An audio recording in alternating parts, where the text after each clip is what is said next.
ပိုက်ရနာတယ်အဲဆဲလ်တွေကကိုလမ်းကြောင်းကိုနောက်ရှက်နေဆဲလ်တွေဒီဆဲလ်ကိုရောက်သွားပြီဆိုရင်ဒီဆဲလ်ကိုဖယ်ပြရမှာရောဘာနဲ့ဖယ်ပြနေလဲခုနပြောတယ်ရေမို့လို့ရဲ့ဒီခေါင်းစိတ်ပိုင်းထဲမှာရှိတဲ့အခူဆုံးထဲမှာလက်နဲ့ပုံးနေထည့်ထားပြီးတယ်အဲလက်နဲ့ပုံးကိုတုံးပြီးတော့မှခုနကမမိမေပြင်ပမှာကာယံထားတဲ့ဆဲလ်ကိုဖယ်ဖောက်နေရမှာဖြစ်ပါတယ်ဖောက်ဝင်ပြီးမိမိကပိုင်ဆိုင်တဲ့မျိုးစင်ဆက်မွေဖြစ်တဲ့မျိုးဒီစမ်းမျိုးကိုပြေဖို့ဖြစ်ပါတယ်ကျမတို့အရောက်မပို့ပေးဘူးဆိုတော့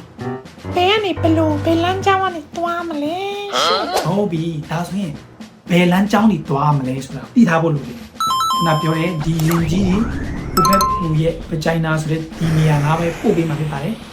အဲ့နေရာတစ်ဆင့်ကိုက cervix ဆိုတဲ့ကြောက်ကပိုင်းကိုလည်းဖျက်ရမယ် cervix ဆိုတာအင်ခေါင်းလို့ခေါ်တယ်အပြင်အင်မတန်ကြောက်စရာကောင်းတဲ့အံ့ဩဖွယ်ကောင်းတဲ့ uterus ဆိုတဲ့အိမ်ကိုလည်းဖျက်သွားမယ်အင်မတန်ရှည်ပြားတဲ့ခီးဖြစ်ပါတယ်ဒီပေါ်လူကဆွဲလောကဝီရီယာကျူစာအားထုံမှုတွေတက်တိတွေလိုပါတယ်အဲ့ဒီပြင်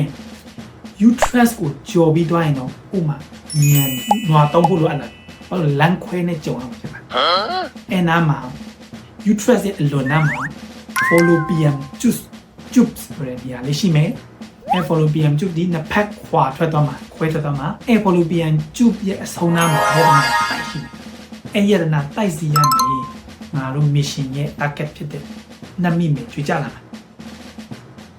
အဲ့ဒီနတ်မိမေမရှိတဲ့ဖက်ကိုသွားမိတဲ့ရဲဘော်နဲ့ရဲဘော်တွေဘာဖြစ်မလဲပြီးတော့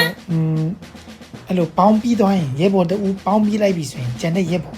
ဘာဖြစ်သွားမလဲဟုတ်ပြီဘယ်လမ်းသွားမလဲဆိုတာကိုယ့်ကိုဆုံးဖြတ်မှာဖြစ်ပါတယ်